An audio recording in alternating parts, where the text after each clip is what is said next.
כשהקטנים יסיימו להתפתח עם שלל המשחקים בבית, יהיה אפשר לקחת אותם להוציא קצת מרץ בפעלתון. ומובטח לכם לילה שקט במיוחד, תאמינו לי. שלום לנועה דבש, סמנכ"לית תפעול רשת משחקיות פעלתון. שלום. שלום, ברוכה הבאה. איזה פעילויות אתם מציעים לקיץ? קודם כל, בהחלט לילה שקט, אחרי פעילות אצלנו. בוודאי. אין ספק. עד כדי כך הם מציעים מרץ? הם מוצאים הרבה מרץ, וגם ההורים, שזה מה שיפה, אז גם ההורים הולכים לישון. והילדים ישנים טוב. ישנים ביחד טוב, כן. למרות שיש להורים אפשרות לבחור אם לתת לילד להסתובב לבד ולנוח, או בעצם לקחת את הפעילות הזאת ולשדרג אותה לזמן איכות של ההורה והילד ביחד, שאנחנו מאוד...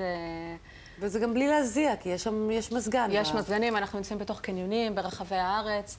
אני אספר בעצם איך הרשת הזאת, מאיפה באנו. תגידי, ספרי לי יותר מה יש בפעלתון הזה. אוקיי, בפעלתון יש, קודם כל הפעלתון מרופד בספוג. אין חשש, הילד יכול ליפול בצורה שקטה, זה בעצם ניסוי וטעייה. הוא יכול לקום ולהמשיך את הפעילות. להמשיך את הפעילות בלי חשש של מכה או כאב. ובעיקר הוא לא צריך את אמא שלו לידו, הוא לא צריך את אמא שלו לידו. יש לנו במשחקיות בריכות כדורים, תותחים, אומגות, טרמפולינות. בכל המתקנים ובכל הקומות ההורים יכולים להיות עם הילדים ולטייל איתם בפנים. זאת אומרת, גם, שוב, ההורה יכול לבחור להיות עם הילד ויכול לבחור להיות גם בידיו. והוא יכול גם לבחור לא להיות עם הילד. נכון, יכול לבחור גם לא להיות עם הילד. חברת פעלתון היא חברת האם שלנו, של רשת המשחקיות. היא החברה היצרנית שמייצרת לנו את כל המשחקיות, כחול לבן. כל הללה-לנד הזה. כל הללה-לנד, עולם הילדים הזה, זה פשוט מיוצר בארץ, והחזון שלנו הוא חדשניות, ולתת אתגר לילדים ותנועה. היום הילדים של המאה ה-21 הם ילדים יותר פסיביים, כן, זה גם אפשרות, זה גם דרך להפעיל אותם פיזית. בדיוק, זה המטרה של המשחקיות, כי היום הם מול המחשבים. הם לא זזים. במקום לשחק בחוץ כדורגל בשכונה, הם משחקים פיפה במחשב, ובמקום לשחק קלאס... יש להם אפליקציה של משחקים. בדיוק, יש להם אפליקציה של קלאס, במקום לשחק את הקלאס פיזית.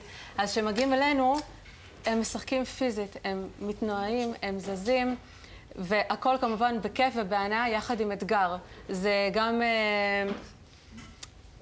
גם הדמיון שלהם עובד בתוך המשחקייה. זה משלב המון דברים, גם מבחינה קוגניטיבית, האופי שלהם מתחזק, הצלחה. תני לי דוגמה לאיזשהו משחק שהוא חדשני או משהו שהוא מיוחד לכם.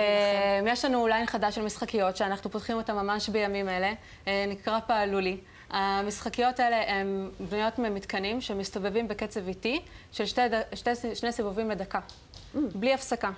הילדים יכולים לעלות על המתקן ולרדת ממנו ללא חשש, והמתקן מסתובב ומסתובב. זה דורש מהם כוח, וזה דורש מהם שיווי משקל.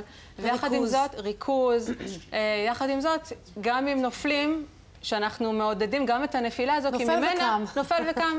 הוא לומד מה עכשיו צריך לעשות כדי לא ליפול. באיזה גיל אפשר להביא ילד ולהשאיר אותו בפעלתון הזה? המשחקיות מתאימות לילדים עד גיל 8 או 10, תלוי במשחקייה. הפעלולי החדש מתאים עד גיל 6, זה יותר ילדים רכים. ומאיזה גיל אפשר להביא אותם? בכל גיל. בכל גיל? גם ילד תינוק בין 3 חודשים ובגיל חצי שנה, יש לו מה לעשות אצלנו.